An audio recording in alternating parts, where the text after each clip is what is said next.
Hi అండి అందరికి. ఈ రోజు మన వీడియోలో గుమ్మడికాయతో పూరీలు చేసి చూపెడతాను మీకు. ఈ గుమ్మడికాయ పూరీలు ఆరోగ్యానికి చాలా మంచిది. చేసుకుందాం ఇప్పుడు. ఇంతకు ముందు పాత కాలంలో గుమ్మడికాయను కత్తిపీటతో గాని చాకుతో గాని కొయ్యరన్నమాట.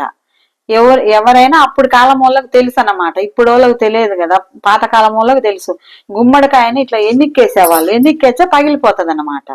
అట్లా గుమ్మడికాయను పగిలిపోయిన తర్వాత కట్ చేసుకునేవాళ్ళు. ఇప్పుడు కత్తిపీటతో చాకుతో కోస్తుండ్రు. అప్పుడు కాలం వాళ్ళు అట్లా కోసేవాళ్ళు కాదు, ఇట్లా ఎన్నిక్కేసి పగలగొట్టుకొని కట్ చేసుకునే వాళ్ళు అన్నమాట. ఇప్పుడు నేను కూడా దీన్ని పగలగొట్టా, చాకుతో కట్ చేయకుండా. ఎందుకంటే పిల్లలు గల్ల వాళ్ళు గుమ్మడికాయను అలా కొయ్యకూడదు, ఇట్లా ఎన్నికేస్తే పగిలిపోతుంది అనేవాళ్ళు. మా జేజ వాళ్ళు, మా నాన్న వాళ్ళ అమ్మ వాళ్ళు అప్పుడు చెప్పేవాళ్ళు అన్నమాట పాతకాలంలో. అందుకని మాకు తెలుసు అన్నమాట. ఇప్పుడు కాలం పిల్లలకు తెలియక గుమ్మడికాయ కత్తితో చాకుతో కత్తిపీటతో కోసుకుంటారు. మేమైతే ఎప్పుడు చేసుకున్నా కూడా సంవత్సరానికి ఒకసారి అయినా కూడా ఇలానే చేసుకుంటాం. దీంతో పగలగొడదాం. కత్తి చాకు ఉపయోగించకూడదు అన్నమాట. ఇగో మొక్క ఏటేద్దాం.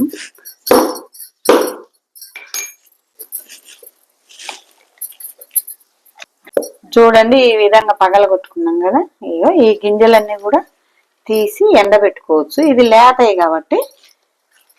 ముదురు గింజలు అయితే ఇట్లా మనం ఎండబెట్టుకొని తినొచ్చు, మంచిది, ఆరోగ్యానికి మంచిది. ఎండబెట్టుకున్నాం. మేము చిన్నతనంలో కూడా ఇట్లా గుమ్మడికాయలు పగలగొట్టుకొని కూర అవి చేసుకుంటాం కాబట్టి జొన్న రొట్టెలకి ఇలా గింజలన్నీ తీసుకొని ఎండబెట్టుకొని పొలం పోయేటప్పుడు ఇట్లా చెంగులో పోసుకొని తినేవాళ్ళం అన్నమాట. దోసకాయ గింజలు కానీ ఇవి కానీ, ఈ పొద్దుతిరుగుడు గింజలు ఉంటే అవి కూడా. ఆ చెట్లో పండిన గుమ్మడికాయ కాబట్టి మేము ఇట్లా ఇట్లా చెక్కు తీసుకోలేదన్నమాట. ఇలా కొనకొచ్చుకుంటే తీసుకోవచ్చు, కానీ పూర్వం నుంచి ఇట్లా చెక్కు తీసేవాళ్ళు కాదు, ఇలానే వండుకునే వాళ్ళు అన్నమాట. ఇది చాలా సున్నితంగా ఉంటది, తాలింపులు అయితే తొందరగా మగ్గిపోద్ది అన్నమాట. ఒక ముక్కతోటి మీకు పూరీలు చేసి చూపెడతా. సుమెత్తనే ఉంటది అన్నమాట. దీని గుణమే అంత, గుమ్మడికాయ గుణమే అంత. ముక్కతో ఇప్పుడు పూరీలు చేసుకున్నాం. చిన్న చిన్న ముక్కలు కోసిన ఇక తురుముకున్నాం.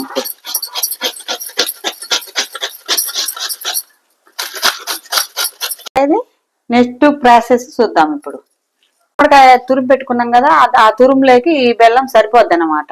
ఎందుకంటే అది కూడా లైట్ గా స్వీట్గా ఉంటది కదా, ఇది బెల్లం అయితే సరిపోతుంది అన్నమాట. మాకైతే సరిపోద్ది ఈ తీపు. మీకే ఎవరికైనా కావాలి అనుకుంటే ఇంకా 2 స్పూన్లు ఎక్కువ తురుముకొని వేసుకోవచ్చు, స్వీట్ కావాలనుకుంటే. గ్యాస్ అంటించుకుందాం కదా. ఇక బాండిల్ పెట్టుకుందాం. ఇదిగో ఒక చెంచాడు, పెద్ద చెంచా ఇది వేసుకున్నాం. నెయ్యి సరిపోద్ది. నెయ్యి ఇష్టం లేని వాళ్ళు నూనెనే వేసుకోవచ్చు. నెయ్యి కరిగిన తర్వాత తురుము వేసుకున్నాం. ఇప్పుడు తురుముకున్నాం కదా, ఈ నెయ్యి బాగా వేడైంది కదా, ఇది వేసుకున్నాం. బాగా ఫ్రై చేసుకున్నాం. ముందే మనం సన్నగా తురుముకున్నాం కదా, ఈ నెయ్యిలో తొందరగానే మగ్గిపోతుంది అన్నమాట. ఈ గుమ్మడికాయ ఆరోగ్యానికి చాలా మంచిది అన్నమాట. మీరు కూడా ఒకసారి బూరెలు కానీ పూరీలు కానీ ఫ్రై చేయండి. మంచిగా కలుపుకుంటా బాగా ఫ్రై అయ్యేదాకా వేయించుకుందాం. మధ్య మధ్యలో కలుపుకుంటా ఉండాలన్నమాట, మాడిపోకుండా ఉంటుంది. వాసన వచ్చింది చూడు, నెయ్యి కాబట్టి. ఇప్పుడు కొద్ది కలర్ వచ్చేదాకా వేయించినాం కదా. ఇప్పుడు బెల్లం తురుము వేసుకుందాం. ఈ బెల్లం తురుము వేసుకొని బాగా కొద్దిగా కరిగేదాకా కలుపుకుందాం. ఈ బెల్లం కరిగేదాకా కలుపుకుందాం. సన్న మీడియం మంటలో పెట్టి కలుపుకుందాం. బాగా కరుగుతుంది కదా, అది గుమ్మడికాయ కూడా నీరే కాబట్టి బెల్లం వేసాక కరుగుతుంది అన్నమాట. ఇప్పుడు ఇలా పెట్టించినా కూడా పిల్లలు కూడా ఇష్టంగా స్పూన్తో తినేస్తారు. గిన్నెలలో పెట్టి ఇచ్చినాం అనుకో, పిల్లలు బాగా ఇష్టంగా తింటారు అన్నమాట ఇలా ఇచ్చినా కూడా.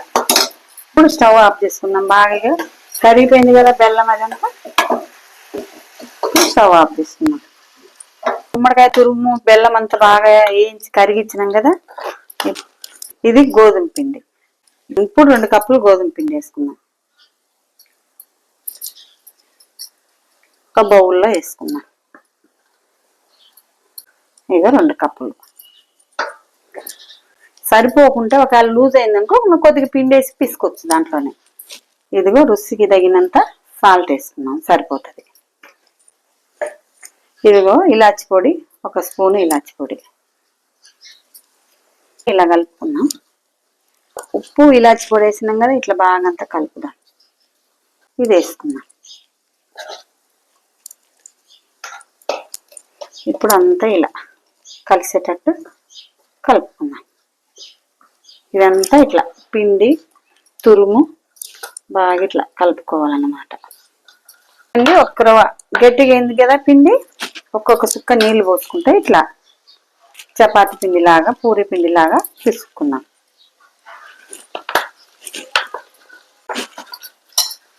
కొంచెం కొంచెం పోసి పిసుకోవాలన్నమాట. ఎందుకంటే మరి మళ్ళా ఎక్కువైనాయనుకో లూజ్ అవుతుంది. పిసికినాం కదా పిండి మోయినంగా మోతాదులో. ఇప్పుడు కొద్దిగా ఇంత పిండి తీసుకొని ఇట్లా 2 చేతుల మధ్యలో ఇట్లా పెట్టుకొని ఇట్లా బాల్స్ ఇట్లా చుట్టుకుందాం.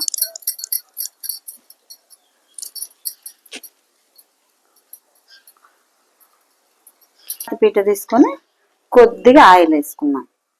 ఆయిల్ వేసుకొని ఇట్లా రుద్దుకుందాం. ఎందుకంటే ఇట్లా పిండి వేసి ఇట్లా చేసుకున్నాం అనుకో, ఆయిల్లో కాల్చేటప్పుడు నూనె అంతా నల్లగా అయిపోద్ది అన్నమాట. పిండి చల్లుకుంటే ఇట్లా మందంగా లేకుండా పలసగా లేకుండా మోతాదులో రుద్దుకొని ఇట్లా స్టీల్ మూతతో ఇప్పుడు ఒక రౌండ్గా ఇట్లా చేసుకుందాం. పూరీలు ఒకటే సైజు వచ్చాయి, రౌండ్గా బాగుంటాయి అన్నమాట. వేసుకున్నాం ఇలా అన్ని ఒక ప్లేట్లు వేసుకున్నాం. ఇంకొకసారి కూడా చూపెడుతుందా. కొద్దిగా తీసుకొని పూరిలాగా అంతా రుద్దుకొని కొద్ది కొద్దిగా తీసుకొని పూరిలాగా అంతా ఇట్లా రుద్దుకొని ఆయిల్ పోసుకొని చేసుకున్నాం.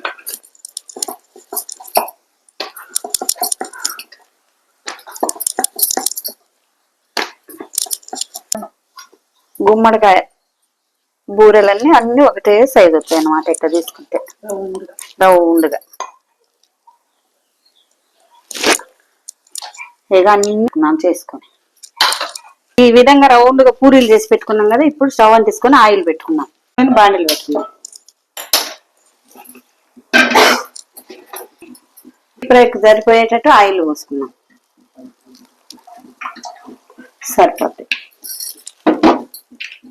ఆయిల్ వేడైంది కదా, ఇప్పుడు ఇలా వేసుకున్నాం. ఎన్నైతే పడతాయో అన్ని వేసుకున్నాం. ఇట్లా తిప్పేసుకున్నాం. కొద్దిగా కాలిన తర్వాత తిప్పేసుకున్నాం. పోకుండా ఇట్లా తిప్పేసుకుంటే బాగా ఇంత బాగా పొంగుతుంది. చూడు, ఒక్కొక్కటి వేసుకొని కాల్చుకుందాంలే, ఎందుకంటే మాడిపోతాయి. ఇట్లా 1 నిమిషం వేగిన తర్వాత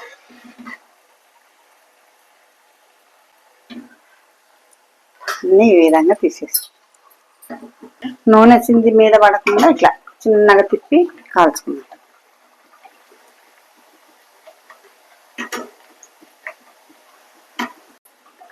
అది అన్ని విధంగా కాల్చుకున్నాం. ఇట్లా వేసేటప్పుడు ఆయిల్ సింది పడకుండా వేసుకోవాలి నిదానంగా. తెలియని పిల్లల కోసం కాబట్టి వేసేసారనుకో నూనె సింది మీద పడుతుంది అన్నమాట. అలా పొంగుతుండే చూడు, ఇట్లా బాగా పొంగుతుండే. ఇట్లా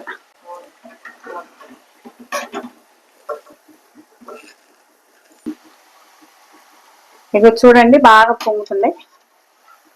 ఇట్లా చూడండి ఎట్లా పొంగుతుండే. ఇలా పొంగుతాయి అన్నమాట. ఇంకా చూడండి ఎంత బాగా మెత్తగా పొంగినాయో.